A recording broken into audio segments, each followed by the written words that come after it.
Una domanda da sempre che si fanno Silenzio. tutti probabilmente, che però la risposta non c'è mai. Chi ha creato il creatore? Il creatore non l'ha creato nessuno, però la risposta è solo filosofica, perché la nostra esperienza e capacità analitica intellettiva non è ancora in grado di elaborare in quelle dimensioni. Quindi esiste un'intelligenza che noi chiamiamo Santo Spirito, che è l'increato creatore, che a un certo punto di sua natura ha deciso di manifestare la pluralità. Quindi nella geometria sacra il Santo Spirito è un cerchio. Il primo movimento creativo o primo giorno della creazione crea la Trinità, che viene geometricamente chiamato Vesica Piscis. Infatti, la zona di intersezione dei due cerchi crea lo schema di una vagina, che viene chiamato mandorla mistica. All'interno della mandorla mistica sono spesso raffigurate le figure divine, la Madonna, Gesù. Quindi nessuno ha creato il creatore è sempre stato.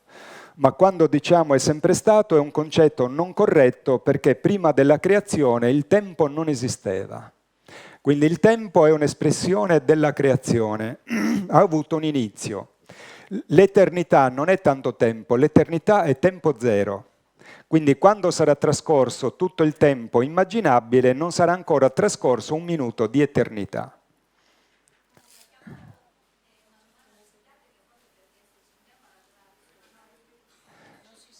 È una domanda psichiatrica, perché se ci andiamo a ragionare sopra, Sì, il nostro cervello perché fonde. se andiamo indietro nel tempo, il nulla in realtà No, non esiste, perché dal non nulla può non esistere il cresce nulla. niente, non nasce niente, ma il nulla alla fine è qualcosa, quindi cioè, se ci nasce qualcosa, se c'è stato creato il mondo, l'universo e quant'altro, ci sarà pure stato qualcosa. Il nulla è l'idea creativa non ancora manifestato, è lo spazio vuoto non ancora riempito da una creazione, ma è già nell'idea del creatore. Quindi esiste l'intelligenza assoluta. L'intelligenza è io sono. Certo che è qualcosa. Il nulla di per sé stesso è un'entità. Nel momento che io concepisco il nulla esiste, quindi non è più il nulla. Ma il nostro cervello non è in grado di elaborare questo, dobbiamo assumerlo come assioma filosofico.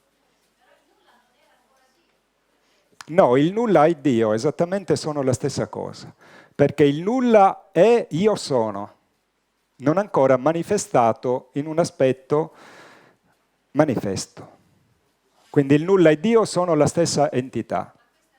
Vi assicuro che Gesù non ci chiederà se abbiamo capito il Santo Spirito, che è una domanda lecita, ma in questo momento abbiamo urgenze maggiori. Poi, siccome io parlo purtroppo da un punto di vista di uno che fa ricerca nel mondo extraterrestre da 30 anni, assiomaticamente la risposta non ce l'ho nemmeno io come sperimentazione, ce l'ho filosofica.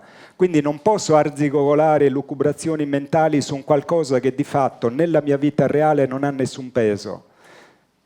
Cioè lo stato di cose della nostra vita in relazione alla nostra necessità di salvezza non viene minimamente intaccata dal problema del nulla o del tutto. Cioè io cerco di riportare su un piano pragmatico un qualche cosa che è lecito, ma in questo momento non ci serve, anche perché non abbiamo la condizione strutturale per poterla capire, cioè rispetto a un quesito di questo livello noi siamo nella condizione di un cane che vuole capire le equazioni di terzo grado, non ci arriverà.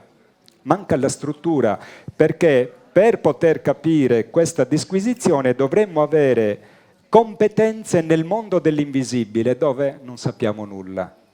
Chiaro? Questo. Quindi non è risolvibile il quesito, cioè potremmo continuare giustamente ad andare avanti per settimane, ma non ne verremo a capo, perché io non ho la dimostrazione e tu nemmeno. Quindi non è tanto che io ti voglio coercire e bloccare, voglio semplicemente invitarti a sospendere a tempi migliori questa domanda che in questo momento non ha una risposta come tu la vorresti, per quanto è tuo libero diritto di continuare a cercarla, e dedichiamoci a salvarci, che è meglio. Nella salvezza non è contemplata la spiegazione del Santo Spirito. Scusami,